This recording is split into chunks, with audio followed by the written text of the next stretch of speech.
বর্তমানে তো ঘোড়া টোরা নাই, এখন প্রস্তুত করে রাখতে হবে অ্যাটম বোমা, ঠিক কিনা? এখন রাখতে হবে AK-47, rocket launcher, drone, missile, ballistic ক্ষেপণাস্ত্র, রণতরী, যুদ্ধ জাহাজ, ঠিক কিনা? গোটা বিশ্বের মুসলমানদের একটা সেন্ট্রাল মিলিটারি দরকার। 50টারও বেশি মুসলিম দেশ, আমাদের সেন্ট্রাল কোনো লিডারশিপ নাই, আমাদের কেন্দ্রীয় কোনো মিলিটারি নাই।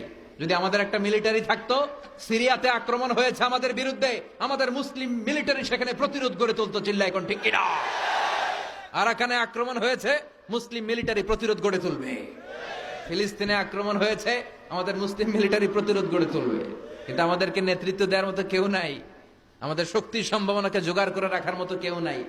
এক রিসেপ তাইয়েব এরদোগান গোটা বিশ্বের যেখানে মুসলমানরা নির্যাতিত ওখানে ছুটে যায়। সে একা কি করবে? এরকম 10টা এরদোগান যদি আমাদের হাতে থাকতো, মুসলমানদের দিকে চোখ রাঙিয়ে কথা বলার সাহস কারো ছিল না, চিল্লা এখন ঠিক কিনা?